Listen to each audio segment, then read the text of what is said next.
We are so fortunate to have everyone here. Okay, this meeting is being recorded. So welcome. Hello, everyone. Welcome. Welcome to our annual meeting of Journal of International Students. My name is Krishna Besta, Professor of Higher Education at Morgan State University in Maryland. As the founding editor of the Journal of International Student, it is great honor and privilege to welcome all of you to this year's annual meeting. In particular, I would like to welcome all of our guests who chose us to be with us from at least 52 countries, including the event that we had this afternoon. And I see many familiar faces here in the room and some new scholars. I'm very appreciative of the hard work that you have done to review and manage more than 800 manuscripts annually. You are the one who made this journal the top tier academic journal in higher education. Thank you. And also, I'd like to express the big welcome to our special guest from our institutions, including American Council on Education, Emerson College, College of Canyons, and Old Dominion University, and we acknowledge their institutional support for making this publication accessible to you. So as you have introduced each other earlier in the chat room, I encourage you to use the chat room to post your contact information or the name and affiliation for the networking and collaboration.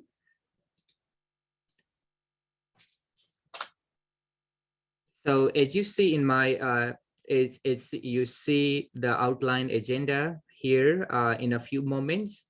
You will hear the critical conversation in the field and some innovative research collaboration opportunities for you and your students.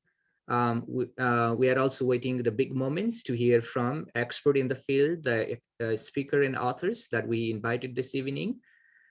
We have scheduled this event for 60 minutes. I hope you will enjoy the entire session. To begin the program, I would like to invite my colleague, Dr. Chris Glass. He's the editor-in-chief of the Journal of International Student. He's an international expert of global education and the executive director of the doctoral program of higher education at Boston College. So now over to you, Dr. Glass.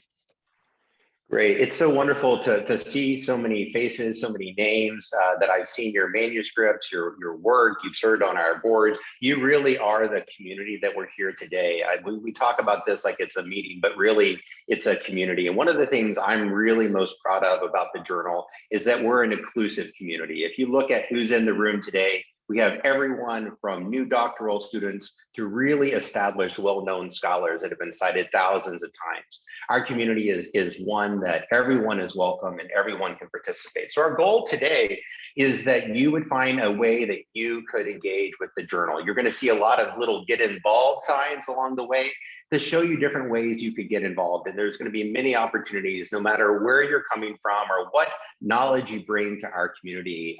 We want you to be a part of it. And we also want this to be an interactive session. You'll see there'll be lots of opportunities throughout our time together for conversation in the chat box. And then when we have some of our guest speakers at the end of the session, we'll have an opportunity to engage in some really rich conversations. You'll see that one of the themes of our meeting is this idea of critical conversations. And I'm very excited about this initiative of the journal. I think this is probably the most important chapter we've ever written in the journal, what we're going to see happening this year. The term critical conversations is not just a tagline. It's not just a fancy title. It is a complete philosophy. Just like our open access philosophy is more than just being free, critical conversations is going to permeate everything we do for the many years to come. We're going to highlight 3 different ways that we're hoping you might get involved as members of our peer review board, authors, editors, members of our editorial team with our critical conversations initiatives. We're going to have different guest speakers. So you're not just going to listen to myself and Krishna tonight. We're going to have leaders and doctoral students, as well as different partners that we've had speak with you. But tonight we're going to talk about 3 areas: high impact cross-border research, digital storytelling and multimedia, and voices of new generations of scholars. Let's go to the next slide. So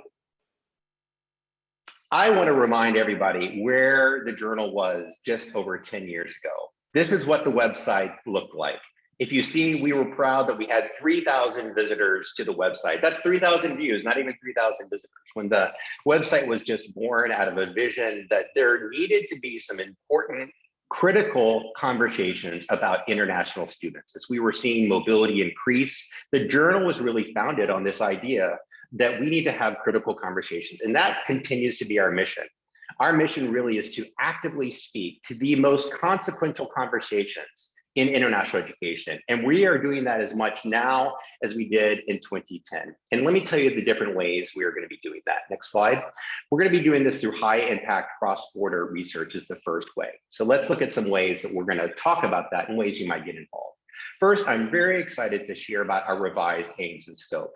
I'm really appreciative to members of our associate editor team who provided great intellectual input, and I'm excited to share more about our aims and scope tonight. We also have a new collections that involve critical research that we highlight on our website, special issues in languages outside of English that tends to be the dominant language in academic publishing, new book series and opportunities for a new type of global conference. So let's look at some of the things that we're doing with the aims and scope. Well, we've come a long way from having just 3,000 views of our website in that early years. Now we have close to 500,000 unique sessions on our website. Almost 150,000 unique visitors every year, about 8,000 individuals who are active subscribers, clicking on our emails, engaging with our research, over 4,000 authors, readers, and reviewers that are registered on our website. And as Krishna said, almost 1,000 manuscripts that we go through every single year. This wouldn't be possible except for the amazing members of our editorial team who are here today. I am proud to say, and I hope you repeat it on social media and around the world, that our journal is now the most cited journal in international education. You can see year after year, our rankings on the journal, Google Scholar have increased, which reflect the number of citations our journal is getting relative to other peer journals in the field. But I want to move quickly from this slide because that is not the headline I want you to leave with tonight.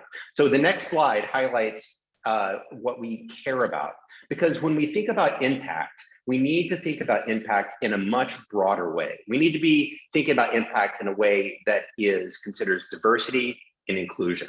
One of the things we're going to highlight tonight is the many ways in which the Google Scholar algorithm is broken. And we can work very diligently on our part, not just academic publishing that is funded primarily through corporate interests and the Google Scholar algorithm, but we are working very diligently to create an alternative model, an alternative paradigm, alternative philosophy, and we invite you to be a part of that. And so if you look at who are our authors, who are the people that are publishing our journal, you'll see that it's people from across the world, everywhere from South Africa to Thailand to Turkey to Pakistan to Norway, New Zealand, Iran, Italy, Japan, Laos, Brazil, China, Egypt, Finland, Germany, Mexico, all around the world. That's who is a part of this global community. We're really a global movement, if you want to think about it. These are the authors who've just been published in the journal the last 2 years. But if you think one of the things I would highlight that we, with the slide with Chomsky, that I would highlight is we are not in an ordinary time in international education.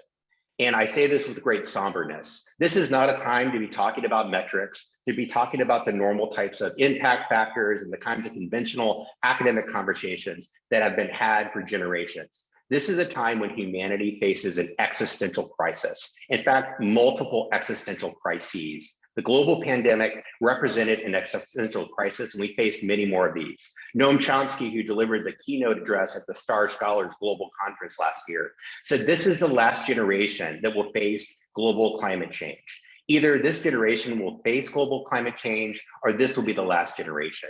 And he charged us, Krista, myself, and everyone who attended the conference, that we are at a moment where human beings have to determine whether they have the moral and intellectual capacity to join together, to cooperate, to overcome the existential problems that are global in character. That's why so much of what we're going to be doing is going to be focusing on high impact cross-border research telling digital stories so that our research has impact, and making sure we're uplifting new generations of scholars. As you'll see again and time and again, the Google algorithm highlights old generations, people with already existing citations. We're looking to lift up new voices, and you'll hear some ways that we're doing that and how you can participate. That's next slide. We asked our readers, what conversations were you interested in? And we were very happy to see that our readers are interested. Over 45% of our readers are interested in topics like sustainability, climate change, building ecological consciousness, efforts to decolonize the curriculum, decolonize the university, promote Indigenous perspectives, and work towards reconciliation of historic colonial wrongs that have been had. They're very interested in virtual mobility, exchange online learning, immigrations policies that are fair and equitable and that support human rights, cross-cultural mental health and emotional well-being, and the importance of transnational lives, employment, and careers. I'm so glad Lee Tran is a part here tonight. She's done such important work in this area. Next slide.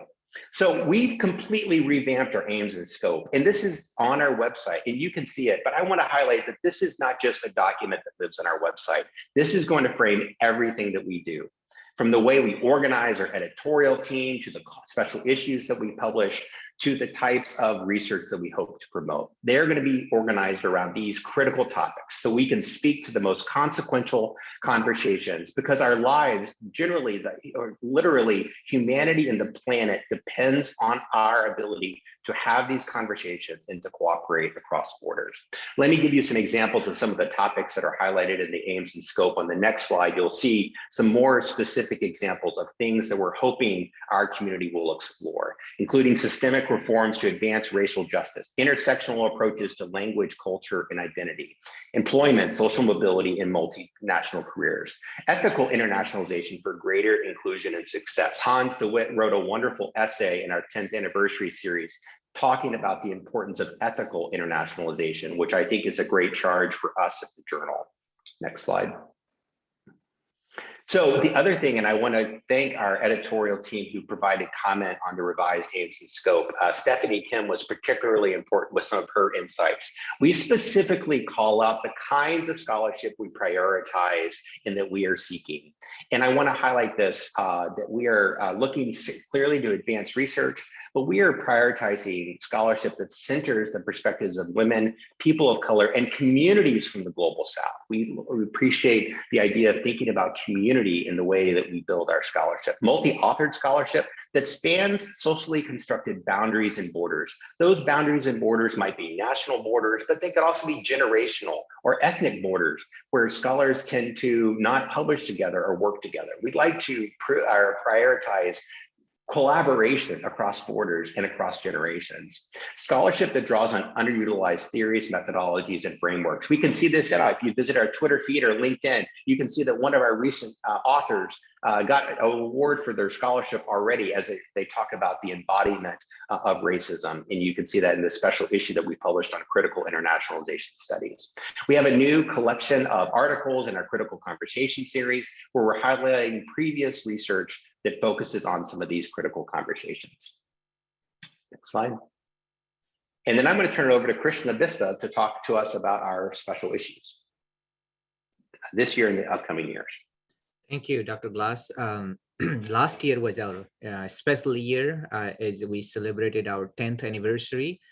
We had 3 additional special issues on the top of our regular issues. So one of the busiest year during this pandemic.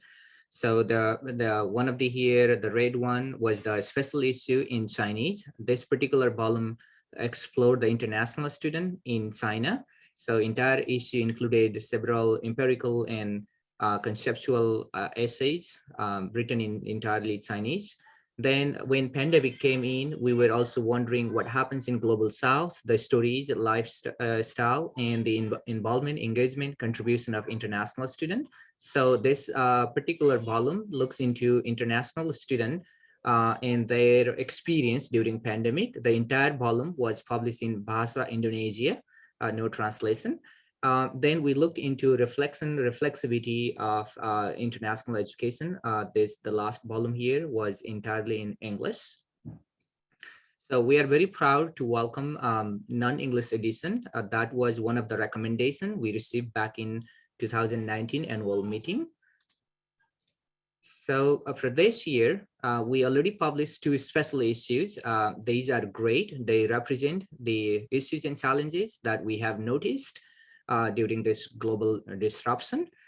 These are amazing issues and the great level of work and research the editor have put together. We are very grateful for the both volume editors here. And also we are working on another special issue, non-English, which is in the production phase. Next, you can see the call for chapters for our upcoming special issue, lived experience in an era of unprecedented uncertainty and challenges. This volume has is still accepting some chapters, manuscript, and then also there is another follow-up book on the same volume, similar titles. So we look forward to reading your submission. Then there is another call for paper, virtual exchange, and Dr. Glass is one of the editor for this special issues. If you visit our website, you will find additional information guidelines for this particular volume that we have proposed. So we are more than happy to welcome the ideas, proposal in any language that you prefer. Right now we are working on a Spanish and again another issue in Chinese. And then also we have more opportunities of collaboration and joint research in 8 different languages, which you will hear in a few minutes. And this call for paper has been posted on our website. You might have received some of our announcement. These are scheduled depending on the country, the region you are.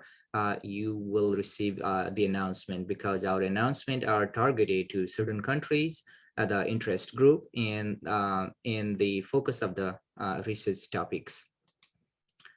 Then it takes to the next segment here regarding related to the Routledge studies in global student mobility. This is one of the fascinating projects that we came up a few years ago, and we collaborated with 3 different institutions, including Open Journals in Education, Journal of International Student, and Star Scholar Network. And this is a joint publication with Taylor and Francis. In this particular series, we welcome new proposals, the topics related to student mobility, international education in K-12 and higher education from the US and outside. So far as we have finalized and published 10 volumes in the series, and about a dozen of them are on the way. You will be receiving some announcement almost every month of our volume that we produce in collaboration with Journal of International Student, Open Journals in Education, and Star Scholars Network. These are some of the titles you can see here. We look into more student mobility, international student in community college, higher education, future mobility, faculty experience, online teaching, learning. And also we are very proud and fortunate to work with our amazing scholar all over the world. So Star Scholar has also published 4 independent titles, and these are broader topics and themes of international education. Actually, we are more interested to receive additional proposals that captures the recent trends and issues in teaching and learning, particularly in pandemics and beyond. Here as a showcase, we are presenting one of the volumes, which was open access. Actually, all of the latest books published by Star Scholars Network are open access book, meaning you can download at any time. There is no fees for the authors to download those volumes. Great friend of ours, Ravi Amigan, he's Associate Deputy Provost for International Program at University of Delaware, has put together several wonderful stories of international students in this particular volume. And then recently, he has also published another volume on global international education. So I think at this moment, I'd like to request Dr. Amigan to share some of your experience thoughts on this volume or the new volume. Over to you, Ravi. Of course. Hi. Hello, everyone. Thank you, Dr. Bishta, for the opportunity to briefly promote this book. I'm Ravi Amigan with the University of Delaware. And as you've just heard, this book is entitled Cross-Cultural Narratives, Stories and Experiences of International Students. If you haven't had a chance to download an open access copy, you can do so on the Star Scholars Network's website. As the title suggests, it's a publication that showcases a selection of essays from hundreds of stories that international students wrote as part of an annual essay contest hosted by my institution, the University of Delaware. The book captures student narratives and reflections on intercultural encounters, expectations, and their experiences in their new campus and university surroundings. So, you'll find the themes ranging from culture shock to resilience, a variety of topics, including student change and how they gain new perspectives from being away from their comfort zone, that feeling of isolation and being an outsider, the importance of making friends, and of course, the critical importance of providing the right level of support services from the institutions for ensuring that our students succeed and acculturate well in their new environment. So just a unique opportunity to walk a mile in the shoes of our international students who travel distances to engage in an educational and personal endeavor, and a reflection for us international educators as we continue to work towards maintaining a welcoming and globally friendly climate on our campus and in the local communities. Thank you, Ravi. Appreciate it. The books, all the open access books are available on our Star Scholars Network and GIS website. We'll be sending those information in a chat room, or right after our meetings, you will be receiving follow-up emails along with the copy of slides or recording, and then additional information. With that, now Dr. Glass will update you about digital storytelling and multimedia and other amazing initiatives for our colleagues and friends, scholars around the globe. Dr. Glass. Great. Thank you so much, Krishna. And again, I want to frame this within the larger emphasis we're going to be having on critical conversations. These are the most consequential conversations that we're hoping to facilitate. We think in this multimedia age, it's important to influence policymakers, decision makers, and leaders. And we can do that. We can extend the impact. Again, as we think about impact as larger than just metrics, about impact about achieving global change through cross-border research, but also more effective storytelling that will influence the change that's necessary. I'm excited to introduce some of our colleagues who are leading these efforts. Sarah, who's leading our social media efforts, ways that you might get involved on social media. I'll encourage you to share your Twitter handle in the chat box during her presentation. We follow everyone who shared it in our first presentation, or if you share your LinkedIn link, we'll follow you on LinkedIn as well. I'll share a little bit more about our global scholars, or Oscar will be sharing a little bit about our global scholar stories, and I'll be talking about the ways we'll be using art and our virtual exhibition at the conference to use the ways that we're using digital storytelling and multimedia to engage in critical conversations. I'm going to turn it first over to Sarah. Thank you so much, Dr. Glass. One of the major goals that we had with the social media initiatives for the Journal of International Students is engagement.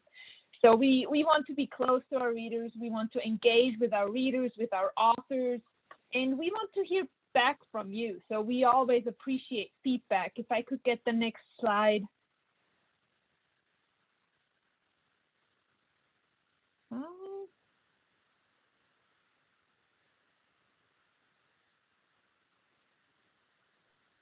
Okay, Sarah, yeah, you can go.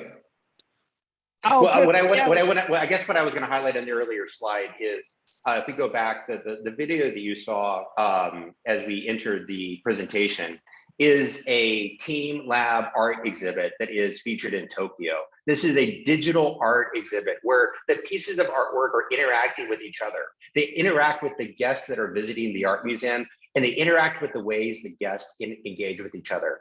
What we're trying to do with our digital story initiative is to reimagine relationships to bring people closer, to bring authors closer to readers, readers closer to authors, and researchers closer to each other. And we think we can imagine new ways of interacting that are much more intimate, much like this Team Lab video that you saw, where things are much more personalized, interactive, and local that bring our community closer together. And we're reimagining ways. We're going to be rolling those out in the next year or two. We have big dreams and visions for ways that we can use digital media and even your experience on our website to engage you much more richly in critical conversations, and also in ways that are going to lift up new voices and new generations of scholars. I'll let Sarah share a little bit more about some of our social media initiatives. Thank you so much. Yeah, that pretty much sums up the main goal of our social media initiatives as well. As you can see here, we have 3 major platforms that we're active on, Twitter being the one that is mostly used and where we can engage the biggest part of the audience, but we're also on LinkedIn and on Facebook. Dr. Glass mentioned it earlier. Feel free to drop your Twitter handle into the chat. We will follow you back, so expect a follow from the Journal of International Students. And we also try to tag people. We try to get the word out about the authors. We try to publish articles. So we really want to create this idea of engaged interaction. So bringing people closer together, and when, if not now, during a pandemic like this, it is even more important that we use all platforms that are available. And social media is just one of those platforms that we like to use to bring people a little bit closer together and make the world a little bit smaller, even though it feels really, really big right now, which is not always a good thing. If I can get the next slide, please. Thank you. So this is just a few examples of how our authors and our readers interact with each other. You can tag us. You can share your research with us. You can share your research with the audience. You can share, hopefully, that you're happy with the Journal of International Students, but we're always open for feedback of any kind. Of course, comments like "proud to be part of this great journal," that warms our heart and makes us especially happy. If I could get the next slide, please. Thank you so much. That's, again, just to give you a little bit of an idea of the ways that our authors and our readers interact with us. The next slide, please. Right, just a little bit of a pat on the back or on the shoulder. I wanted to share some positive results with you all. That is all just within the last month. We had an increase of tweets by 63.3%. We had an increase of profile visits by 27.9%. And something that is especially important, an increase of followers. So we gained 58 new followers. So that's good. And hopefully we can make it a few more tonight. And with that, I'll give it back to Dr. Glass. Thank you so much. Great, thanks so much, Sarah. And Sarah has been phenomenal. She's a doctoral student at Texas Tech University that works with one of our assistant editors, Hugo Garcia. She has been fantastic at building community. One of the things I would say is I want to highlight that we really do try to be so much more than a journal. We try to create community around these topics, and we try to facilitate conversations around these topics. So all these initiatives are really designed to build community, create community, and facilitate conversation. Our hope really is that every article in the journal isn't the end of the conversation. It really is the beginning of new kinds of conversations. And that's what our global scholar stories and our digital storytelling initiatives are really about. How can we create interfaces, opportunities, utilize digital technologies that bring people closer together? Authors closer to readers, readers closer to authors, and our community closer to each other. People who are international educators in the field with researchers who are doing critical research in the field. And Oscar, who's a new doctoral student at Boston College, will be spearheading an audio storytelling initiative that we're calling Global Scholar Stories. One of the things that you might, one of the ways we're thinking about bringing authors closer to readers, in fact, if you recently got an acceptance, you've discovered this. We're asking clearly to get conversation with you on social media, what your username is. But another way we're trying to do it is we're providing you a chance to provide written interview questions that help people know the backstory of an article. Have you ever read an article and wondered, who is this researcher and why did they do this research? These written interviews are going to provide our users, when they visit your website, they're not just going to see the final product of the research, they're going to get to know that researcher. In fact, we're hoping that you can recommend other people for them to follow, not the famous people who would show up on Google Scholar with the algorithm that's meant to predict already people with a lot of citations, but new scholars, emerging scholars, young scholars, new voices from the global South. We're going to be designing this as a part of the ways to facilitate conversation. So interviews with authors, if they would be interested in that. If they're not interested, of course, they don't need to participate, but we really want to bring our authors closer to the readers, readers closer to the authors, and the idea that we're really in a community together. Alska will be leading this audio podcast called Global Scholar Stories, and I'm going to turn it over to her to tell you a little bit more about ways you might participate in this initiative. Thank you, Dr. Glass, and hi everyone, my name is Aska. I will be the host and producer of Global Scholar Stories, which will be a multimedia project. And this year, we're really happy to announce that we're launching a podcast. And so basically, next slide, please. Thank you so much. So we believe there is a story behind every scholar. And we wanted to create this podcast as a way to connect personal stories with publications to make research more engaging, and also to create a platform to elevate young scholars' voices. And for this, the podcast will consist of interviews with authors who published or will publish their articles in JIS. And to support the personal and professional journey of young international scholars, we also plan to invite guests who are experienced scholars in the field and ask them to share their journeys as well, so that we can learn from the wisdom for mentorship type of conversations. And so for authentic storytelling and sharing, we really want to make this podcast a safe space for the authors and our guests to share their personal stories. And so we would really like our audience to embrace those values as well, whether you're reading about them or commenting about them on social media. So really mutually embracing those values would be really great. Next slide, please. Yes, so this is where you could get involved. So how can you get involved? So as Dr. Glass mentioned, if you know that you're going to publish an article with us, we will be sending out Google Forum where you can type in your information, and we may reach out to authors who have already published with us and who may be interested in sharing their personal story. And so you will hear back from us if we decide to feature your story. And so as an audience, please follow us on social media that Sarah just shared, and we'll keep you posted about our monthly episodes. And it'll be great if you could, one, again, support us to create a safe space for authentic personal storytelling. And it'll be great if you like the story, show that as a like, or share our future episodes via your social media, LinkedIn, Facebook, what have you. And also, if your story is being featured, we will share your handles and connect your story with our media so you can get more views as well. And down the road, we will be happy to hear your feedback. And so please reach out to us, and my address is there so you know where to contact. So yes, that's the gist of it. And so thank you so much.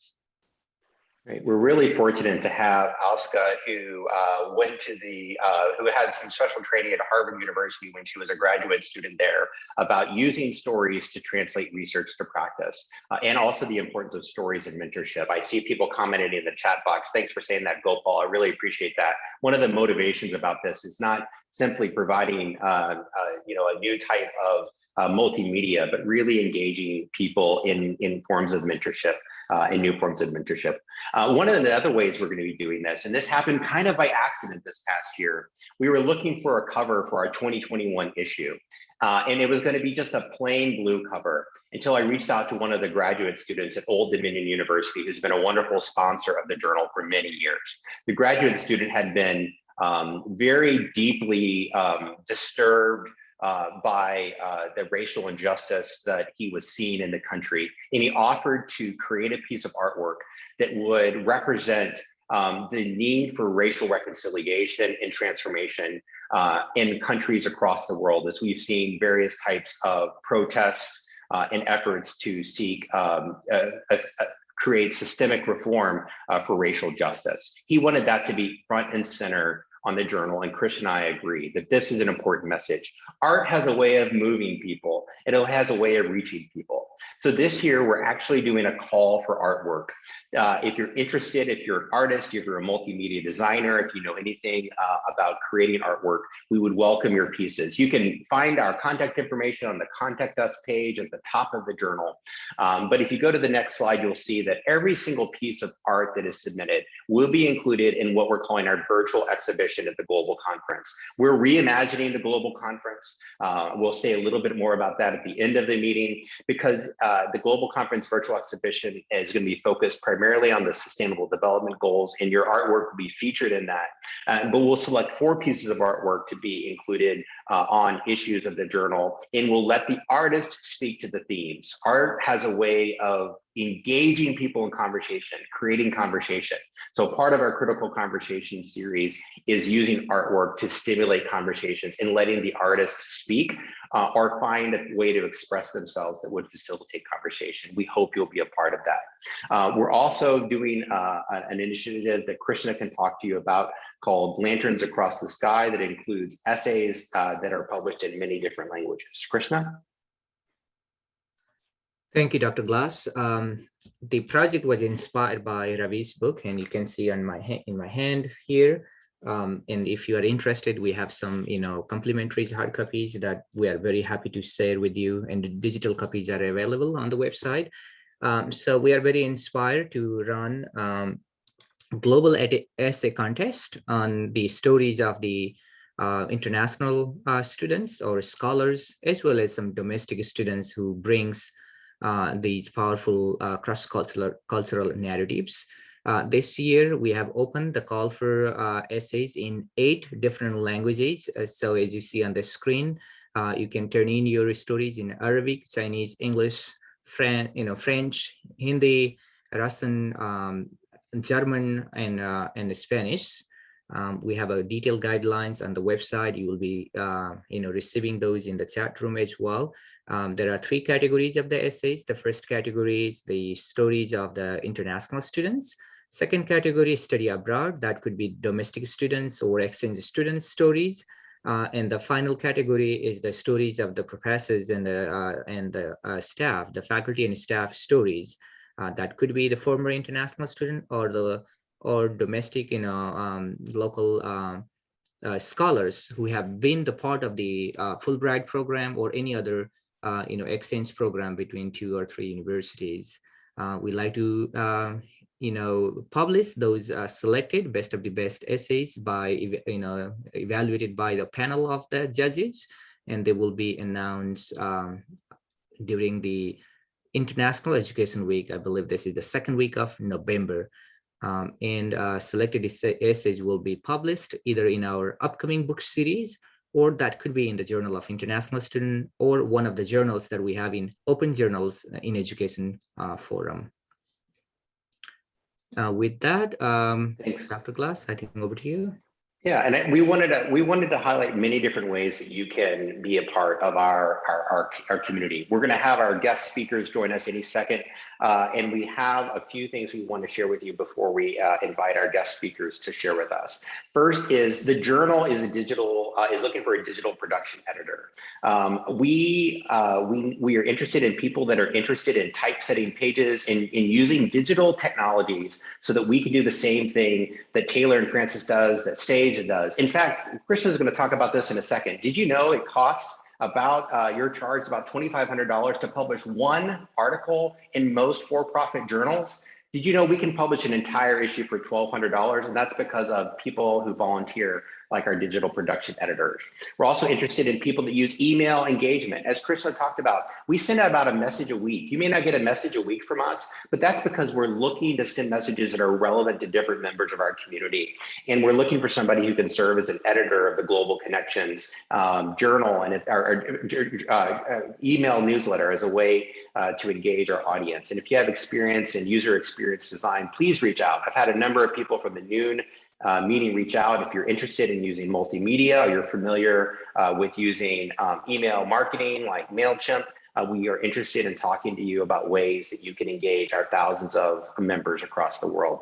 Let's look at the next slide and highlight a few more things, and then we'll have some of our guest speakers who've joined us here tonight. So the last is talking about voices of new generations of scholars. I want to highlight this is, again, not an add-on. This is a part, and in many ways, it's the culmination of our Critical Conversations series. I can't emphasize enough, if I ask everybody here tonight who uses Google Scholar, my imagination is that every hand would go up.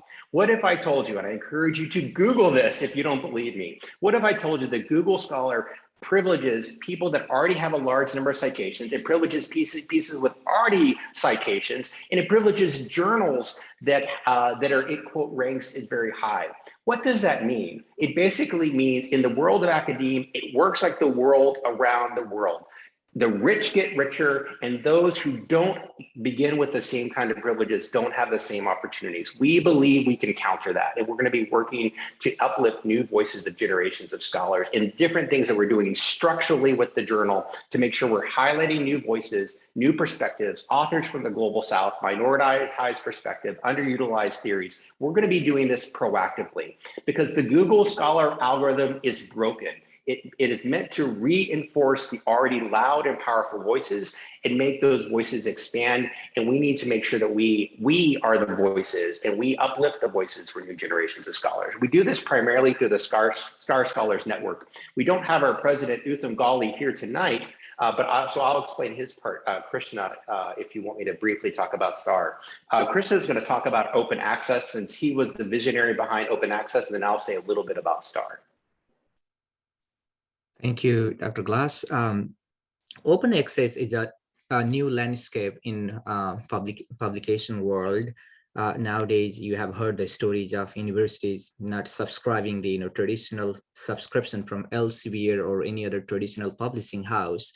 Open access has a power and privilege for the authors, and the readers to instant download and to develop the new dimension of the research and publication. So we want to highlight some of the existing models of publications. If you can see on the screen, traditional publishing house, Elsevier, Taylor and Francis, usually they charge $5,000 per year for the fee, standard fee to publish for authors. And if you look into the recent, publishing house, the venues, including Sage Open, AERA Open, these new venues charge roughly $1,200 per manuscript, which is quite a lot. If you consider the same amount of the money if we had charged to the author of Journal of International Student, by now, I think we have published roughly 1,000 articles.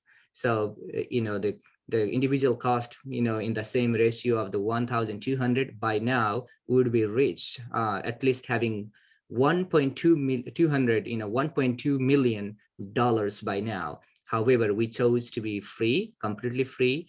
Authors and then readers has no fees to charge here, so it's completely free. And this was possible because there were some formula and some support. However, remember, for any of the publication, it cost some money, some values for professional copy editing to the registration to DOI or for running hard copies. And those things were possible in our case with the support of wonderful colleagues who love our work. So I'd like to take this moment to thank our 100 friends of Journal of International Student who provided support. Also, the excellent contributions from 3 institutions in the nation: Old Dominion University, Emerson College, and American Council on Education. Because of their support, everything we publish on our platform are accessible to you. You can instantly download at any time. So we are very grateful to our colleagues and our funding agencies, institutions for their financial support. Dr. Glass? Thank I you. guess. Yeah, thank you so much. One of the things I want to highlight with everybody who's here tonight, if you've been a reviewer for the journal, we're a very inclusive community, which means if you're a new doctoral student, welcome to the journal. We encourage you to register as a reviewer. If you're an established scholar, welcome to the journal. We hope you'll be a reviewer for the journal. One of the things I'm really proud about the way that we do our review process with the journal is our associate editors assign manuscripts to them, to one assistant editor and at least one reviewer who has a PhD, but often we will also include a reviewer that is still a doctoral student, so we can begin to involve doctoral students in the review process. It's one way so we're inclusive. We just need 2 reviews, and we make sure that we have at least 2 high quality reviews from people that have earned PhDs that meet our that, but we also involve doctoral students. If you've been a reviewer for the journal, realize we have a new aims and scope. You need to update your review profile with keywords. If you don't have any keywords in your profile, we won't be able to assign manuscripts to you. So make sure to go to your review profile and update it. Look at the aims and scope. Help us know what kind of manuscripts you'd like to review, and we would love to involve you in the review process. Let me highlight a few things, and then we'll turn it over to our guests and welcome them. So we'll go to the next slide. We also recognize excellence in peer review, and I'll just go through these next 3 slides. Excellence in peer review, the Editor's Choice Award, and then finally Distinguished Service Award. We recognize because we know the importance and often that the review process goes unrewarded, we make sure that we reward those people who are faithful reviewers of the journal. We give them special honors and accolades that they can include in their promotion and tenure materials. Christian and I probably write 1 letter a week to different committees and offices to thank people who are serving the journal. So next. The final thing we want to share is something about the STAR Scholars Network. You might not wonder, what does the STAR Scholars Network, what does that have to do with the Journal of International Students? Well, the way I'd like you to think about it is, well, what does Google have to do with Alphabet? Google is something that started as a search engine, but it became so much more because it was important to have different things that were supporting the Google ecosystem. The Journal of International Students was one of the founding members in creating the STAR Scholars Network. We can do things with STAR that a traditional journal just doesn't do as a part of its role. Let me highlight those things in the next slide. So in that, the things that we do with the journal in the next slide would be things like mentoring, or if you visit starscholars.org, you can learn more about what the STAR Scholars Network does. Again, it is designed to uplift voices of new generations and create community for new generations. We'll highlight a couple things in the next few slides related to that.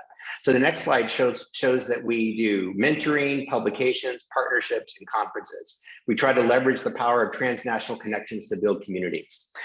We are a new kind of academic association. If you visit traditional associations, even associations as prestigious as AERA in the United States, you might realize that less than 1% of AERA's members come from the Global South, and less than 3 to 5% are international scholars. We think it's important to create an academic association where scholars can be lifted up across the world. We've done this in different ways through the STAR Scholars Network. We've mentored new generations of scholars by creating the Millennium Scholars Program.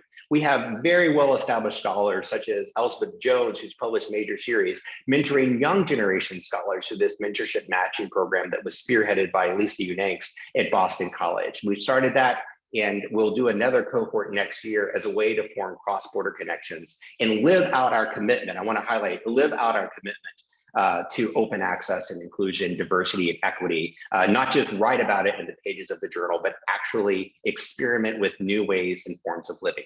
These are some of our values related to the STAR Scholars Network. And then on the next slide, you'll see some other initiatives that we're doing. One of the things we're most proud of, I think I was highlighting this about the AERA, is that most of the scholars in our STAR Scholars Network come from countries that are in the Global South, and typically may not have the same kinds of opportunities to be a part of rigorous peer-reviewed academic associations that we can provide with the STAR Scholars Network. In the next slide, you'll see that we have an annual conference. We're very happy that we'll be able to again celebrate the A. Noam Chomsky Global Connections Awards. This conference is hosted by our partner OP Jindal Global University. It's also generously sponsored by the Association of American Colleges and Universities, one of the top associations in Washington, D.C., as well as a generous gold level sponsorship of Morgan State University, who's providing funding so that we can host the conference. But you might be thinking, well, this conference and something like the Global Connections Awards with the Noam Chomsky might be for more senior established scholars, the people who would be the mentors. But we want to highlight opportunities. If you're a new scholar, there's ways that you can get involved. In fact, there's two categories that you might want to consider applying for. Lee Tran, who's joined us here tonight, she was one of the recipients of the inaugural Global Connections Award, one of the most prestigious awards that we offer each year. But we also, in addition to that prestigious award, we offer some awards that are open to early career scholars and graduate students. And that would be the Shining Star Achievement Award and the Rising Star Emerging Scholar Certificate. Those are due September the 30th. And we're very happy that Noam Chomsky will be delivering the keynote address at our conference again. And it's on his birthday. So not only does he deliver the keynote address, we sing Noam Chomsky happy birthday every year. It's a great tradition. I hope you can be a part of it and be a part of the conference. It's free for all members of the Star Scholars Network, and membership in the Star Scholars Network is free for those who need it. We do ask for a small contribution because frankly, the work we do isn't free. It is either out of the pockets of myself or Krishna. I can't tell you how much money we probably donated to these initiatives. So we ask for small dollar donations from people like you. If you can afford $9, $19, or $29, that helps fund this work because this work costs money. We pay thousands of dollars a year, about $5,000, $6,000, $7,000, $8,000 to be able to fund this work. But we do this because we are the only journal that I'm aware of that is not just free to publish, it's free to access all across the world. And that is about access. So people sometimes think, oh, I'm publishing in one of those really top tier journals that is, it's free for me to publish. I'm not even sure, maybe I should pay that APC to have it be open access. I want to highlight that even if it's free to publish in that journal, it's not free to access for other people who might need to read your research. So you're choosing to limit your research when you're not publishing in open access ways. We try to facilitate that. Krishna is now going to highlight our guests tonight, and we'll have a chance to have a conversation with some of our authors and live out this critical conversation ethos that we're hoping to build on in 2021 and beyond. Thank you, Dr. Glass, for all the highlights, the major highlights that we have been doing here at the Star Scholars and with the Journal of International Student, along with the other editors in the Open Journals in Education. So now I would like to invite our next guest here, Darla Deardorff. She's a well-known international speaker, expert, and a scholar of the international education, global leadership, and intercultural learning. Her works are cited more than 7,000 papers, and she's working just published actually the second edition of the Handbook in Intercultural Competencies. Darla is our advisor of the Journal of International Student, also the Star Scholars Advisor. Please join me welcoming Dr. Deardorff. Thank you so much. Sorry. Thank you so much, Dr. Vista and Dr. Glass, and to all. Congratulations on this amazing work of this journal. It's really setting I think the mark high for every other journal out there. So thank you so much for all the amazing work that you all are doing on this. And I know that the World Council on Intercultural and Global Competence is very pleased to be a partner on this. And I posted in chat, we welcome anyone who's interested, particularly in exploring issues around intercultural and global competence, to join the World Council community. There are numerous working groups there made of scholars, practitioners, students from all over the world. And we would welcome you to join there at www.iccglobal.org, as you see there. And we're going to be having a global meetup on November 9th, to which you all are all invited. Again, for those especially who are interested in exploring more around intercultural and global competence, the mission of the World Council is to connect researchers and practitioners and policy makers and students across languages, across cultures, and across disciplines to advance the important work and research around intercultural and global competence, so that in the end, we can build a more peaceful world together. So thanks so much for the opportunity to share a little bit with you. And it's just wonderful to be involved with the journal and with the Star Scholars Network, and just so impressed with all that you all are doing. Thank you so much, Dr. Deardorff. Appreciated your leadership, support, mentoring, to the entire generation of the scholars. So next, we had invited Dr. Rajika Bhandari in the afternoon session. She's also international thought leader. She recently published a book, America Calling. Dr. Bhandari is also our advisory board member for the Star Scholars Network, as well as Journal for International Students. Now, I am pleased to invite three colleagues of ours, a great, amazing scholar again. Maybe we start with the Lee Tran. Lee Tran is a professor of education at Deakin University in Australia. She has published numerous books and articles. Dr. Tran is our advisory board member of Journal of International Students. And we have few upcoming book projects are coming up. So, you will hear from her about call for chapters and other project. And then I will invite Dr. Catherine Gomes from RMIT, Associate Professor of Education and Communication. Dr. Gomes is also Editor-in-Chief of Transition, one of the important journals in the field. She has published numerous books, and also she serves as the country director in Australia country director for the Star Scholars Network, as well as the advisory board member for Journal of International Students. Then we have our own David Di Maria from UMBC. He is the senior international officer, and he has published several books on international student and international education. So we welcome Dr. Lee Tran. Dr. Tran, over to you. Greetings, everyone from Melbourne, Australia. And first of all, I would like to thank Professor Vista and Professor Glass for the opportunity to share some information about our forthcoming book. But let me start by expressing my hearty congratulations to the Journal of International Students for your wonderful achievement, impacts, and reach, and the volume and the quality of publication. But for me, professionally, what is really meaningful is the inclusiveness of the journal, especially how inclusive it is for early career researcher and doctoral candidates around the world, including those who are from the global south. And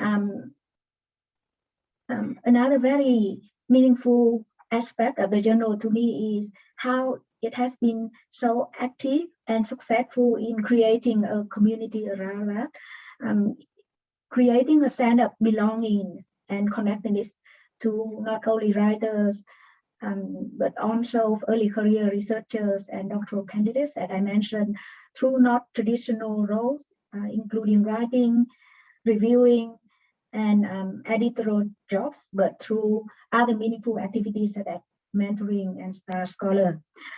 So now I just briefly talk about our upcoming book entitled Internationalization of Higher Education from East Asian Perspectives. And it is an edited book that I collaborate with Dr. Tracy Zhu from Hong Kong and Professor Hiroshi Ota from Japan.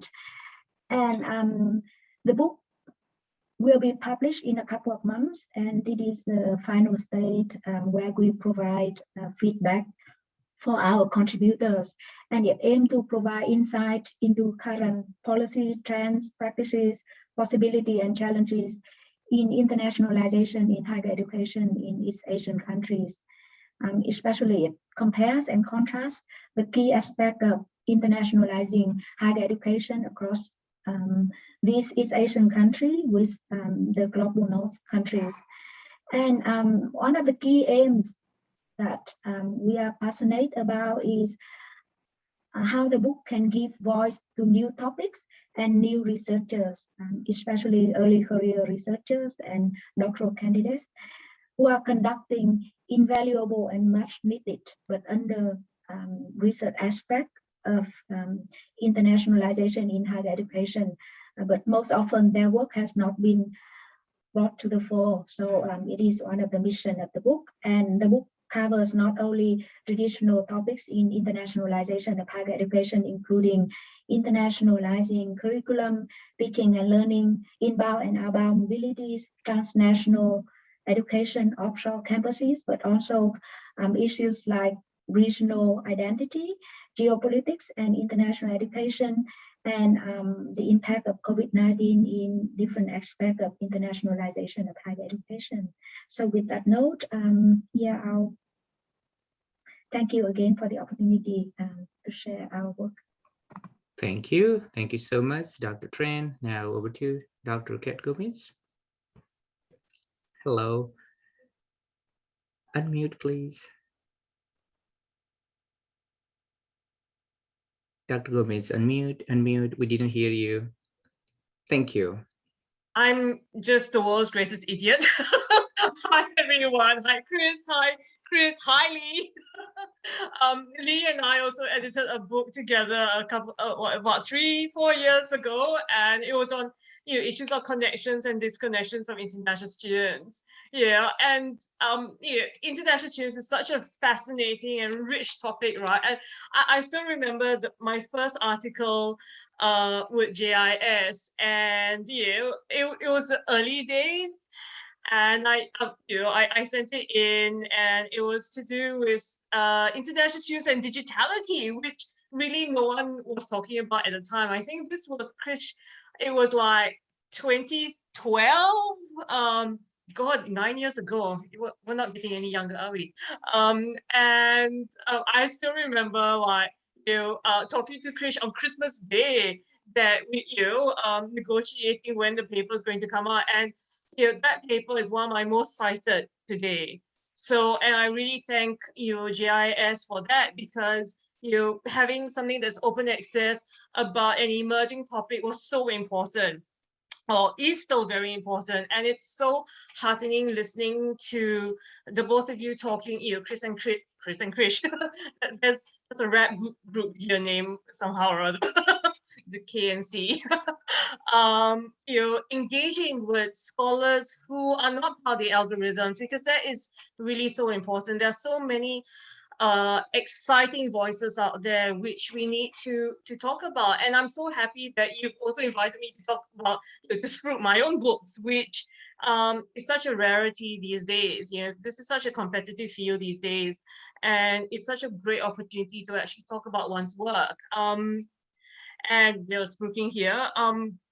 I have a book coming out called Parallel Societies of International Students, Connections, Disconnections, and a Global Pandemic. What actually turned out to be work that I've been doing for the last last decade, turned out to be a book about the pandemic. And what I really actually enjoyed writing it. And the book really is about how international students create a space for themselves, how they adapt, how they form a sense of resilience in terms of coping with a crisis.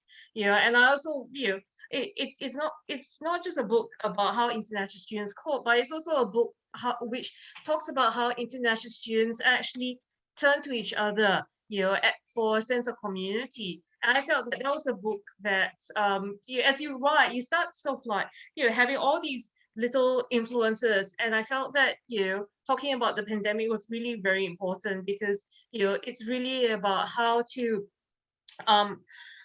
people cope in very bad times, and how people cope when they're away from anything that's familiar to them.